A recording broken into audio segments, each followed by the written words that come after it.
bilbila ammoo akkamitti akkan isin kennuu danda'an hawaasa keessaayis dhiyeessuu dandeessanii akkasitti bal'inaan haasofnaa gara oolmaa irraa laallee gara fuulduraatis torbanitti isaa taatu torban lamatti akka baatetti bifa kanaan dhufnee yaada uummataa gaaffii uummataa fudhachuudhaaf teenya jechuudha.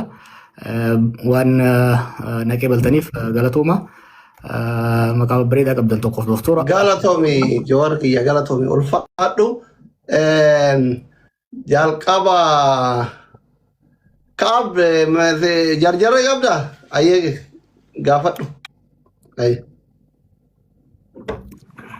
Ayyee galatooma warri ma dhuftaniisi hundi keessanuu mana kana miliyoona galcha arraboo du'aayi goonaati isinit du'aayi goona Oromoo fi Rabbi waan xiqqoon gaafatanii tanaaf miliyoona isin gaafanna galchaadha angaafiiniin an qabu yeroo baay'ee jijjiiramni kun eega dhufeerraa eegalee ummata Oromoo kanarraa du'aatiin buqqaatiin gudeedamuun hin dhaabbanne ummanni kun rakkina guddaa keessummeessaa jira. Jijjiiramni ummata kanarraa dhufee sin jiru. San gubbarraan mootummaan kun mootummaa Oromooti. Warri kaabaa yoo nu dhufe mootummaa keenya nu jalaa fuudhaa. Yoo abiyyichi kaaftan eenyuchi kaattanii warra kaabaa nuu fiduu deemtanii je'eeti namni dubbataa dhuguma akka namni juusan warra kaabaa fiduu deemtammoo waan qophooytanii jira. Itti aansuudhaan hooggansi gaafa dheengadda wal mari'attan san siyaatilitti marii guddoo gootan sun gartee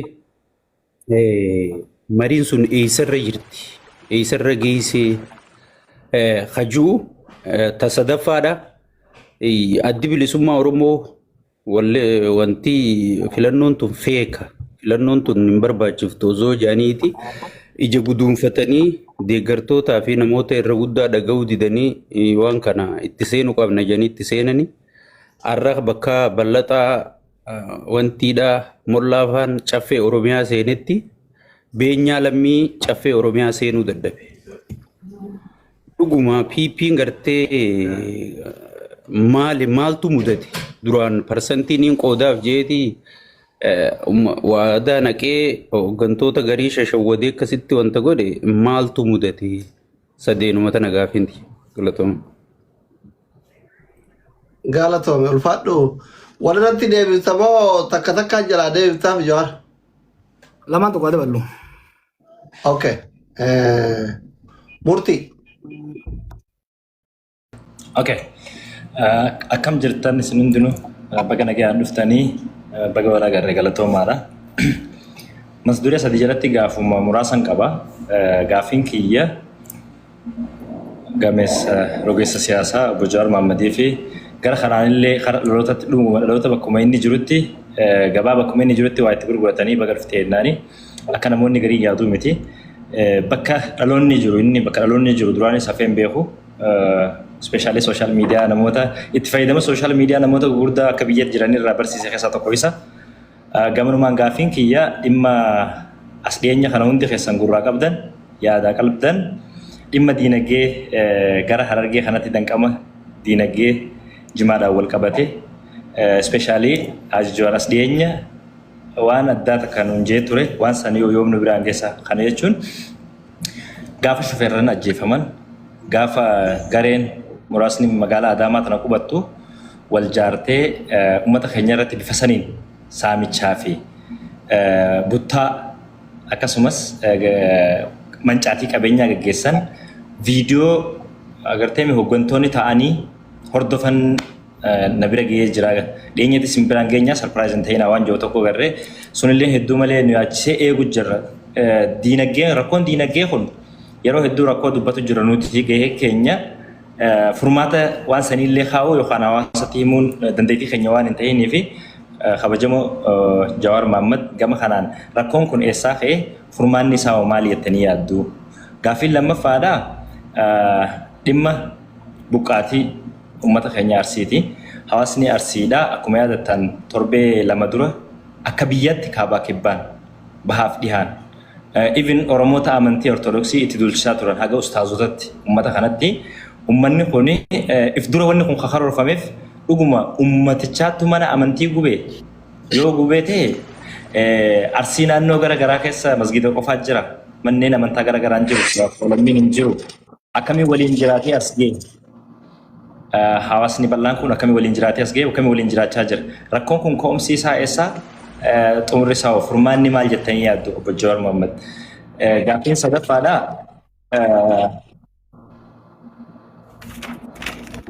haala biyyattiin amma keessa jirtu nageenya akkasumas sadarkaa keessattuu Oromiyaa keessatti dargaggeessi wama tokko dubbachuudhaaf sadarkaa itti sodaa lubbuu ofirra ga'ee jiru kanatti hegereen dargaggootaa maali?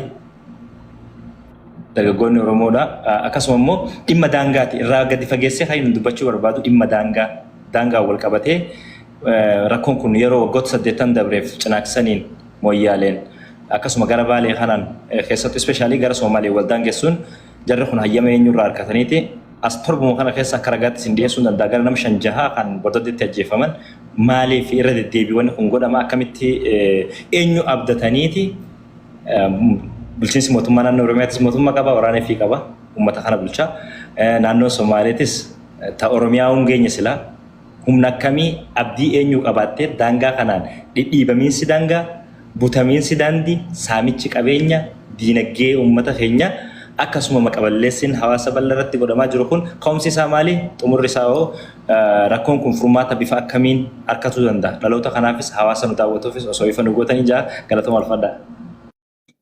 Ulfaadhu galatoomii murtii. Jala deebisee deemu. Gaafa jajjabduu kaaftan ka sheekkaabaa kaase yeroo adda addaas mari'annee jirra. Look bakki qabsoon Oromoo jirtu tun bakka qabsoon uummata Afrikaa eega cunqursaa kolonii jalaa bahan booda keessa seenan keessa wal fakkaatti.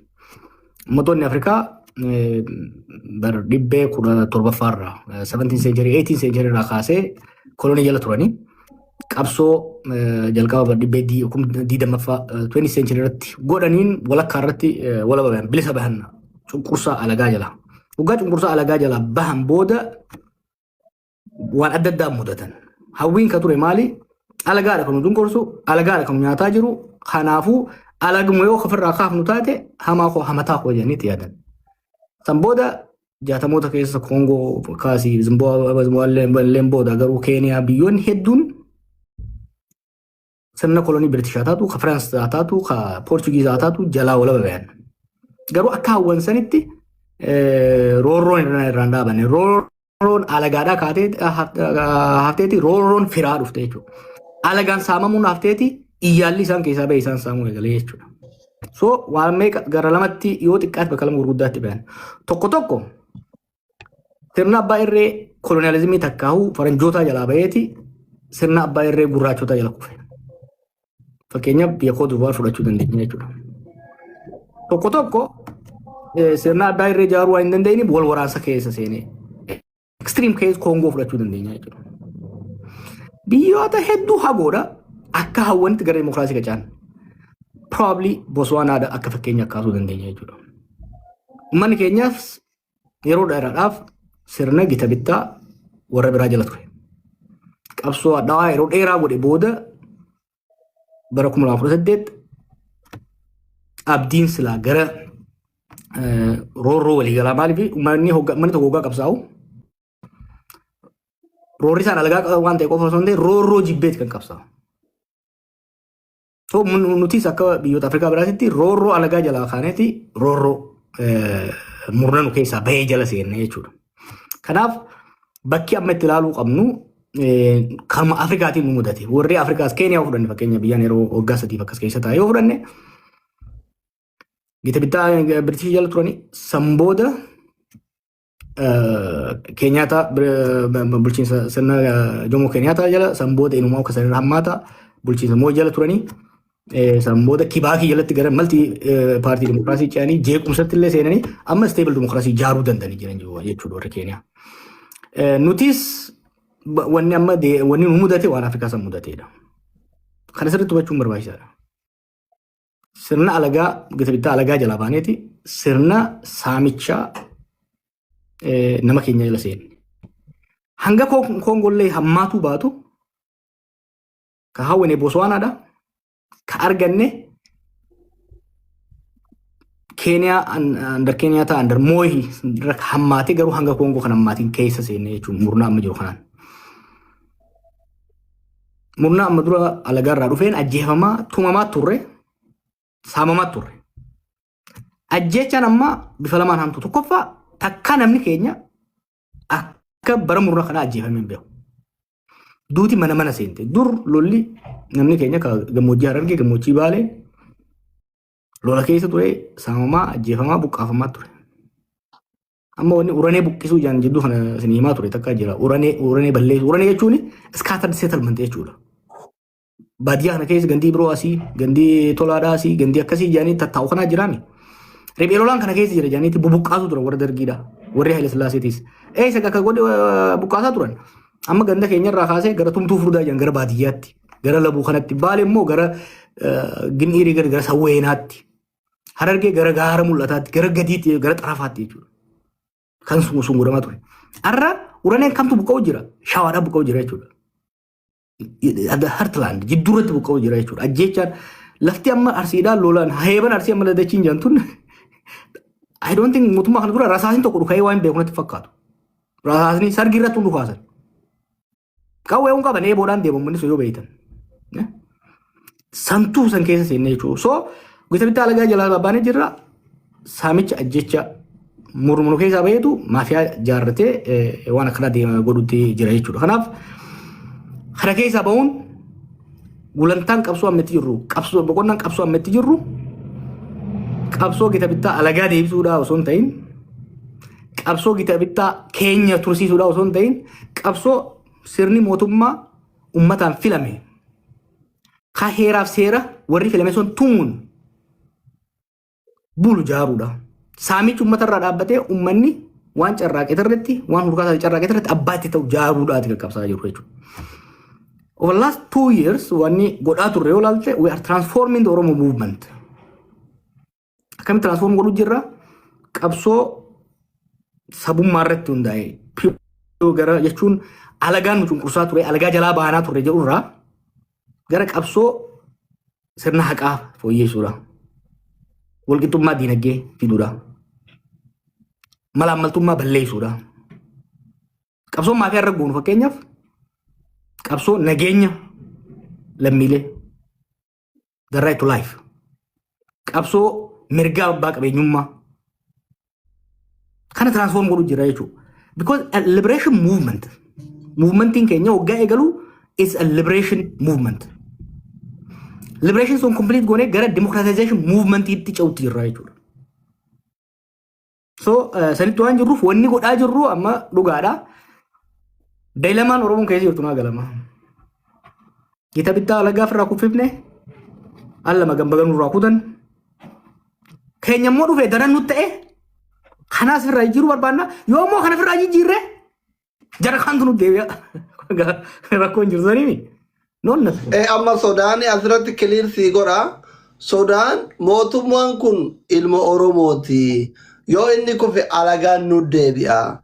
Amma ijoolleen teenya tun sadii. Ijoolleen sadiin tunni maaliifi jawaarillee alatti orma waliin mari'ata. Jaalmarrolleen bosonaa jira. Abiyyillee Tigree walloleenuu araarame. Maaliifi jawaarii fi abiyyiif marroo waliin mari'achuu dadhabde. Yoo amma inni ijoolleen amma aangoriirtuun kufte alagaa warra harkaa fi harma nu mure santu nutti deebi'a. Alagaan nu gabroonfaturra ijoolleen maan ta'in akka feete goote nu saamte nu tumtee nu haa bulchitu. Hin salphannaa warra jedhu jira amma waan garatti maal jettaan? Taboodaa san waan jannatti fakkaatu. Taboodaa san nu tumtee nu saamtee nu haa bulchitu osoo hin ta'in taboodaa san hin jaan. Kan jaan ana ummati yarraa isin hin dhagayaa isoon yarraa isin hin dhagayaa. Alagaa jala deebuun fedhanii. Alagaa jala deebuun fedhanii. Roorroon tun akka irraa dhaabattu barbaadan. Kanuma akkasiimi. Akkan.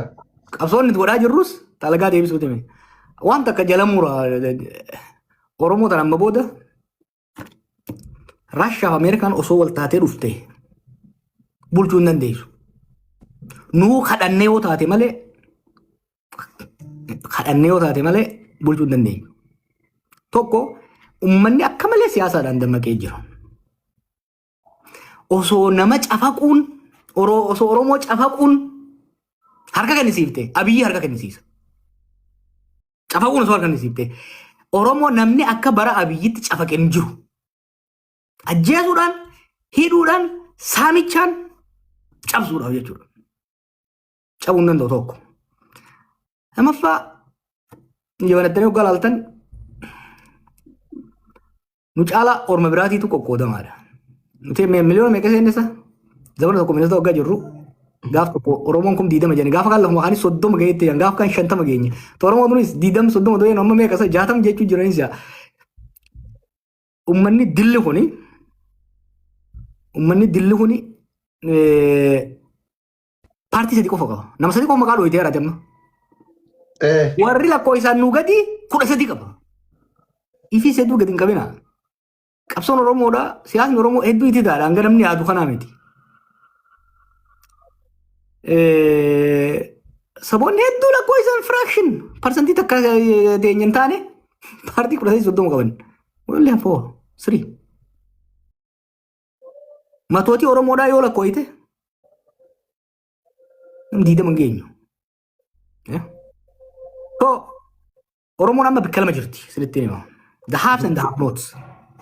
Warra aangoo qabeenya argatee saamuu jiruu fi warra saamamuu jiru jechuudha. So akkasiin ilaaluun barbaachisaadha. Ormini deebi'a ka jiru kanaas ni beekna warra. Lamaanuu godhuu dandeenya nu. Saamichaaf ajjechaan irraa akka dhaabatu gochuu roorroon kaleessaanis akka hin deebine. Taqabnu jabeeffachaa tanurraa irra guuttachuu ni dandeenya. Qabsoon amma godhaa jirrus ajandaa biyya sanii eenyu seet godhu jira amma.